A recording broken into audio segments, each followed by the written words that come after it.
Fridtjof Schion, approche du phénomène religieux. Deuxième partie, le christianisme. Chapitre 1er de cette deuxième partie, complexité du dogmatisme. Toute confession revendique la garantie de l'assistance perpétuelle du Saint-Esprit. Et avec raison, en ce sens que dans une confession en soi valable, donc capable de sauver sinon de conduire à tout sommet mystique, il ne saurait y avoir de dogme intrinsèquement faux, ni de rite totalement inopérant.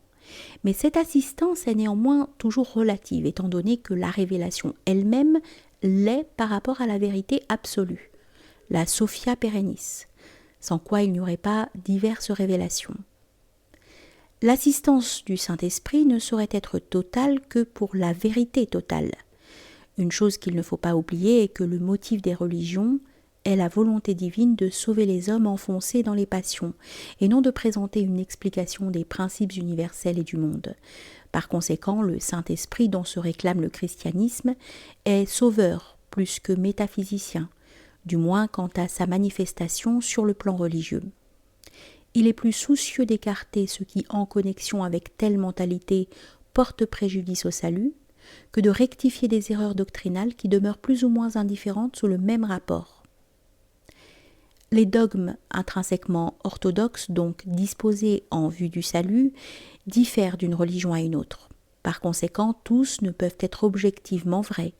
En revanche, tous les dogmes sont symboliquement vrais et subjectivement efficaces, c'est-à-dire qu'ils sont censés créer des attitudes humaines qui contribuent à leur manière au miracle divin de la salvation.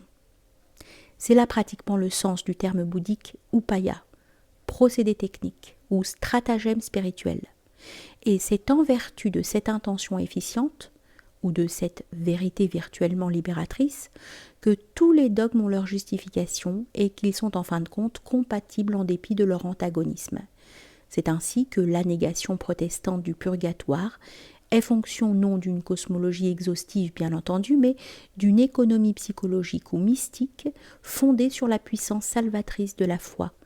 De toute évidence, la foi ne sauve pas par elle-même, mais elle sauve en connexion avec la divine miséricorde, cristallisée celle-ci en évangélisme, dans le sacrifice unique du Christ. Dans de telles perspectives, le concept dogmatique n'a pas sa fin en lui-même, c'est-à-dire dans sa vertu informante. Il n'est qu'un moyen en vue d'un résultat. Et dans ce cas, on peut dire sans réticence que la fin justifie le moyen. Cette remarque s'applique à tous les concepts religieux qui sont objectivement contestables, à condition bien entendu qu'ils émanent de vérités archétypes et qu'ils relèvent de systèmes intrinsèquement orthodoxes. Le contraste abrupt entre les dogmes du christianisme et ceux de l'islam est, dans le cadre du monothéisme sémitique, l'exemple le plus saillant de ces antinomies formelles. Il est évidemment impossible que dans leur contradiction flagrante, les deux parties aient objectivement raison, ou qu'ils aient raison sous le même rapport. Mais il est possible, et il en est nécessairement ainsi, qu'ils aient tous deux raison, chacun à sa manière et au point de vue de la psychologie salvatrice respective, donc en vertu des résultats. En logique eschatologique, le dogme catholique du purgatoire est fonction de l'idée de la justification par les œuvres, tandis que la négation protestante du purgatoire est fonction de l'idée de la justification par la foi. Du côté catholique, on objectera que la négation du purgatoire mène à la tiédeur et compromette ainsi le salut. Du côté protestant, on pensera au contraire que l'idée du purgatoire compromet la confiance salvatrice, la prapati des hindous, et mène aux excès du pénitentialisme et à l'abus des indulgences. Reproche injuste dans les deux cas, bien qu'il y ait du vrai de chaque côté. Quoi qu'il en soit, si la négation protestante du purgatoire mène à la facilité et à l'insouciance, comme le pensent les catholiques, et si au point de vue protestant l'idée du purgatoire mène au culte des œuvres au détriment de la foi, les hindous et les bouddhistes pourraient, avec non moins de raison, faire des objections analogues contre l'idée monothéiste d'une éternité infernale. Ils pourraient faire valoir que ce concept non seulement est absurde en lui-même puisqu'il abuse de la notion d'éternité, mais aussi qu'il favorise le désespoir et en fin de compte l'incroyance et l'indifférence. Les transmigrationnistes penseront par conséquent que le rejet protestant du purgatoire n'est ni pire ni meilleur que le rejet monothéiste de la transmigration, ce dernier concept ayant d'ailleurs lui aussi et nécessairement ses vertus psychologiques, morales et mystiques. Donc il convient de distinguer entre des dogmes informant à portée directe et des dogmes fonctionnels à portée indirecte. Les premiers communiquent des informations métaphysiques, cosmologiques ou eschatologiques, les seconds déterminent des attitudes morales et spirituelles. Éventuellement erronés dans leur littéralité, les dogmes purement fonctionnels rejoignent la vérité par leurs fruits. On aura compris que tout ceci ne saurait signifier que les dogmes divergents soient équivalents pour la simple raison qu'ils se justifient d'une façon ou d'une autre, car deux thèses contradictoires ne peuvent pas être justes sous le même rapport. Tout ce que nous voulions relever ici, c'est le distinguo entre les dogmes informant et les dogmes fonctionnels, la ligne de démarcation entre eux n'étant d'ailleurs pas absolue. Si on nous objectait que la négation protestante du purgatoire est fausse puisque le purgatoire existe, nous répondrions tout d'abord que cette négation signifie pratiquement que pour le vrai croyant, entre guillemets, et pour lui seul, le paradis est directement accessible par les mérites du Christ.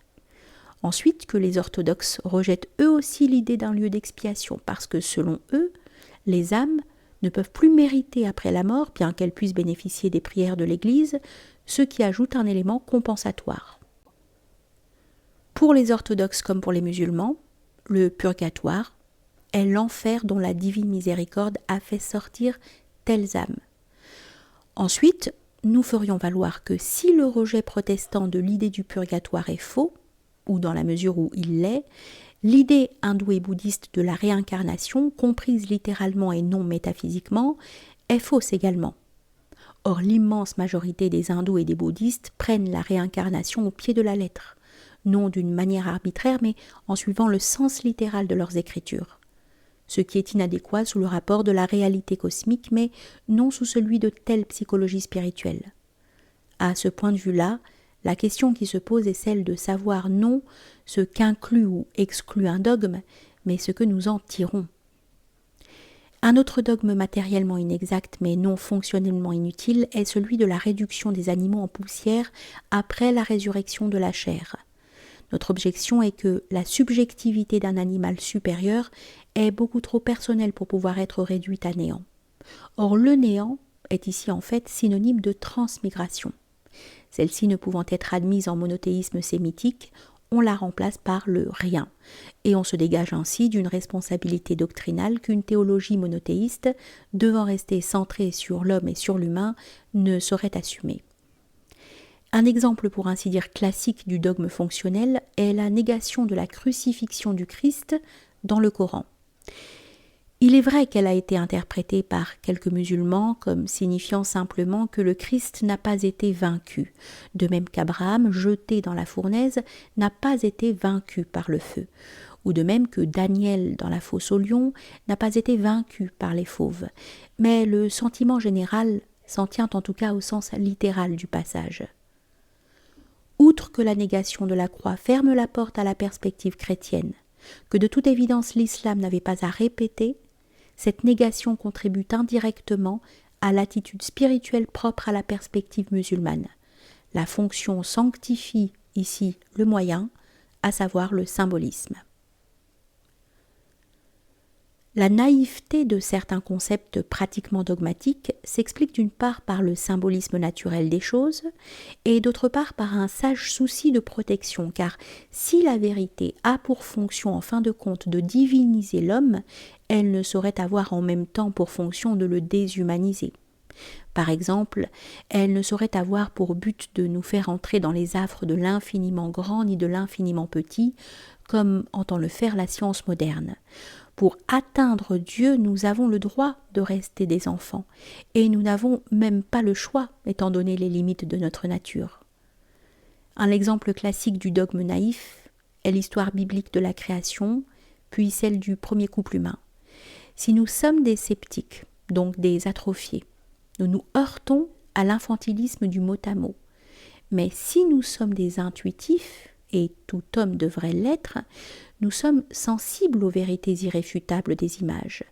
Nous sentons que nous portons ces images en nous-mêmes, qu'elles ont une validité universelle et intemporelle.